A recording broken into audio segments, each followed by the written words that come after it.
Hello, everyone. My name is Cornelia. Some time ago, I could boast of my gorgeous hair, which was 2 meters long. However, soon I had to say goodbye to it because a black streak came into my life. But I will begin with a short story about myself. I am the most popular girl in school, and I was able to achieve popularity due to my hair. My classmates and friends have often said that this makes them jealous of me. At school, everyone called me Rapunzel, and such a nickname even flattered me because this heroine has always been my favorite Disney princess. And since childhood, I wanted to be like her. So at an early age, I told my mother that I would never cut my hair again. Since then, I have never really cut it. And for so many years, I was able to grow a length of 2 meters, which gave me a lot of problems. For example, every day I had to do some kind of hairstyle for several hours so that my hair wouldn't drag on the ground. But despite this, I had a lot of advantages. I am known all over the state. I have several awards from City Beauty Contest, a prize for the most luxurious and long hair, as well as photos in fashion magazines where I was repeatedly invited. Of course, there were cases when envious people tried to do something terrible to my hair. For example, at another beauty contest, a girl threw gum at me while I was sleeping in my hotel room. When I woke up, I was terrified because I thought I would have to cut my hair down to my shoulders. It's good that my mother was with me. She knew how to remove the gum with oil. As you can imagine, I really value my hair and never imagined myself with a short hairstyle. It was my image that meant a lot to me. However, my life was soon turned upside down because I learned the terrible news. Recently, I have been feeling severe headaches, lethargy, and constant fatigue. At first, I put all my symptoms down to stress because I was carefully preparing for my annual exams and college applications every day. But when I started to see double, I got scared and decided to consult a doctor. I expected to hear that this was the result of prolonged stress, but it turned out to be much worse than what I thought. They found a tumor in my brain. And when I heard about it, I fainted right in the doctor's office. When I came to my senses,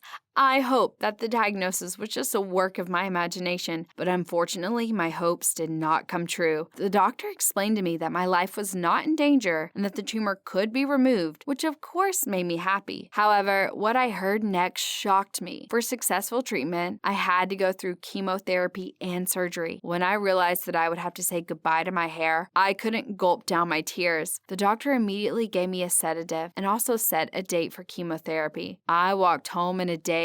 I had so many thoughts, which only made my headaches worse. I didn't know how to tell my parents the news. I didn't know how to go through this hell. I already imagined myself as a bald freak that everyone would laugh at. When I got home, I immediately told my parents that I had a brain tumor. At first, there was a long silence, and then barely gulping down the tears. They hugged me and told me that everything would be okay. I understood that they wanted to support me and encourage me, but their words did not make me feel better. Besides, I noticed how the atmosphere in our house changed after a few days. It became hard for me to be in it. Mom often cried, and Dad often locked himself in his office and stayed in there for several hours at a time. I could stay in my room for a long time just looking out the window, thinking that my life would never be the same again. I was really scared. Even despite the optimistic forecast of doctors, I was afraid something would go wrong. A few days later, I went to my first chemo session. When I noticed that my hair did not start to fall out, I was very happy, but my joy did not last long. While I was sitting in the cafeteria, my classmate Greg came up to me and pulled my hair slightly. He always did that, and I was used to that kind of attention, so I didn't get mad. But on that day, I could not hold back my emotions because with one light movement, he tore off a large clump of my hair. I yelled at him and insulted him, then ran away from the school. Though I could not avoid the terrible consequences of chemotherapy, because a few days after this, my hair began to quickly fall out. At home, I told my parents that I would not go to school again until I had completely cured. They were sympathetic to my problem and arranged with the principal to transfer me to distance learning. But it still didn't make me feel any better because I had a terrible procedure ahead of me to shave my head. I left it to my dad, and when he ran the hair trimmer over my head, I looked at myself in the mirror and cried. There was nothing left of the old Rapunzel, and it was morally hard for me to look at my new self. When my father finished, I locked myself in my room and didn't come out for several days. My parents didn't bother me, knowing that I didn't want to see anyone right now. All these days, I tried not to look at myself in the mirror, not to touch my head, so as not to get upset again. My parents decided to give me a great gift. When my dad shaved off my hair, he did not throw it away, but he took it to a special salon where they made a natural wig out of it. When I I saw it, I was very happy because it was my hair. It came back to me. However, this was the only positive thing because the black streak began again. When I was preparing for annual exams, I noticed that I began to memorize formulas and spelling rules poorly, no matter how long I studied them. The next day, my head was in a fog. Also, I began to hear much worse, which scared me a lot. When I told my parents about it, they immediately took me to the hospital. The doctor informed me that I was experiencing complications. He also added that there was a high probability that I would soon lose my hearing forever. I couldn't believe it. I lost my precious hair, and now I might lose my hearing? The doctor prescribed the medications that could help stop the development of complications, but a few weeks after taking them, I did not notice any improvement. I was getting worse and worse. Because of this, I could not properly prepare for the upcoming exams, which led to the fact that I scored the minimum number of points that did not allow me to get into any college. To say that I was upset is an understatement. Going to a good college was my main goal. My parents said that next year I would definitely succeed because by that time I would have fully completed the course of treatment. I was not at all reassured by the words because I no longer was sure of anything. My life changed so quickly because the disease turned everything upside down. However, a few months later, the doctor congratulated me on the fact that the cancer was successfully defeated, but I could not even really rejoice at this news because due to complications, I had lost almost all my hearing, and now I have to wear a hearing aid. My parents, seeing how much I was upset, gave me a gift from which I was delighted. They brought both me and themselves around the world to cruise. The whole summer, we will travel on a liner and enjoy the beauty of the other countries traveling around the world. I thought about life and set new priorities for myself.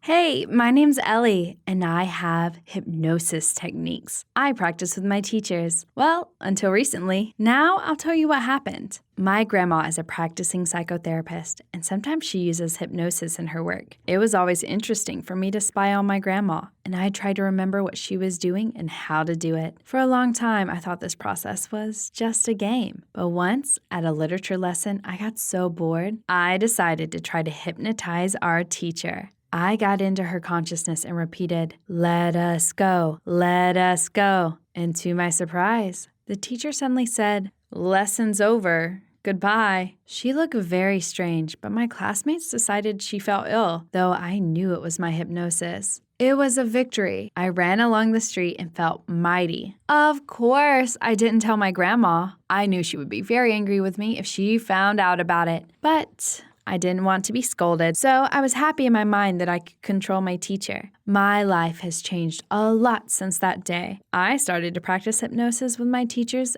every day. First, there were some little things to finish the class 5 minutes earlier or to convince my math teacher to not call me to go to the blackboard. But I liked hypnosis more and more, so I started to use it for my own sake. I have always had problems with biology. I hate all the pistols and statements. Plus, our biology teacher just hates me. She often mocked me, so I decided to take revenge on her step by step, day after day. I hypnotized her during the lessons. I told her I was the best student, and can you imagine? She believed it. I completely stopped preparing for lessons, and she praised me day after day. My classmates simply went crazy with envy, but none of them could understand my secret, and I myself wasn't ready to reveal it. It got to the point that our teachers decided to send me to the annual school biology conference instead of our resident nerd. I lied about being sick so I wouldn't have to go there. It seemed to me very funny to try to trick the whole school. The best student who starts to get sick as soon as it comes to competitions and conferences every time. With hypnosis, I made teachers give me only aces, and soon I became one of the most popular girls in our school. The teachers simply adored me and thought I was a genius. Until one day when I got myself into a mess. The thing is, I got all my A's and praise from teachers only with hypnosis. I completely stopped studying and doing homework. I didn't need to. I already got the good grades I wanted, so almost one one whole school year passed, and then one day, the reckoning came. It was a foreign language class. As usual, I was bored, so I hypnotized the teacher. When the school principal came to our lesson, he said people from television called him, and right now the smartest student of our school should go there and take part of our country's most popular quiz show. I just adore this show. The people who take part in it are real geniuses. And then he said it was me that should go to the show. My heart fell to the floor. No,